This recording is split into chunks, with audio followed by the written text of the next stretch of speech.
There are so many theater people here. I'm not one of them. But I think the phrase goes something like this: that is a hard act to follow.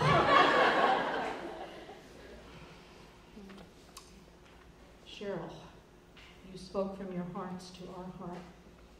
And there's so many things that I could say in response. But one thing I want to say is this. One of Sue's phrases when we would meet together is she would say, "Let go and let God." Hearing your story now puts an incredible context to those words. To let go and to let God. And the incredible community that is found when we tell our stories. The incredible community of healing. So I'm not a theater person, I'm a preacher person. And for me, the scriptures are filled with stories. The stories that recognize the pain and loss in our lives, and the stories that point to comfort and healing. I am here this afternoon to read to you a portion of scripture that Sue herself selected, the Beatitudes. And it is often the task of the preacher to set the context for what is about to happen.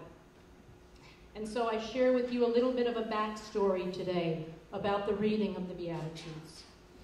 As I said, Sue chose 2 scripture readings, and she made those choices just a couple of weeks after she was diagnosed with glioblastoma.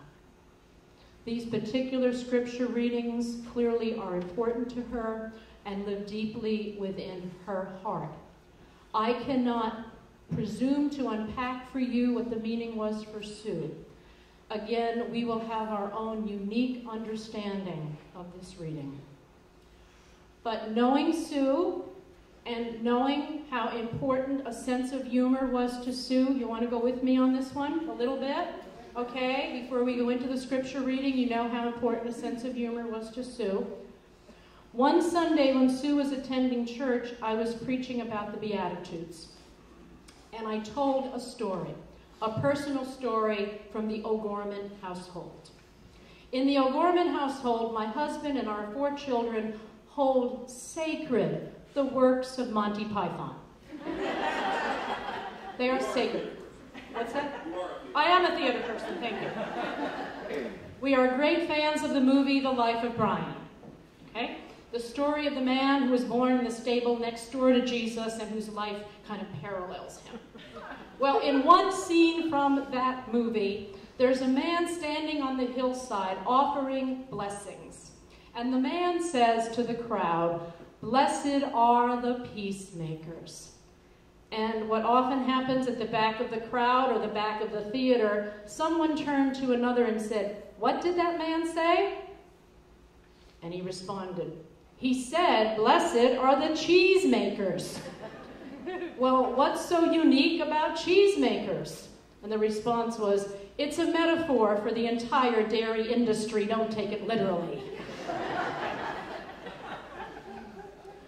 That scene was often quoted in the O'Gorman household in my life, and I think it found some resonance when Sue heard the story. And it's kind of become an inside joke with me and Jeffrey, especially because of cheesemakers. Pizza del Volpe, okay? You're with me now? And this passage, again, weaves together the blessings and the comfort, and is a weaving together just before we hear our next song, Calling All Angels.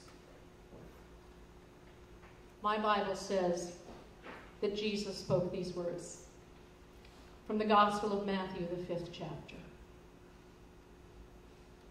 "Blessed are those who are poor in spirit, for the kingdom of heaven is theirs.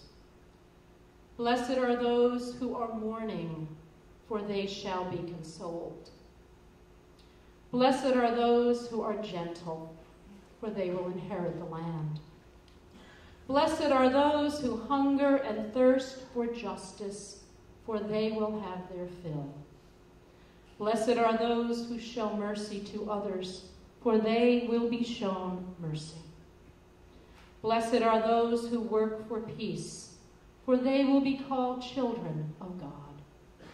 Blessed are those who are persecuted because of the struggle for justice. The kingdom of heaven is theirs. May these words find a place of comfort in our hearts and spirits this day.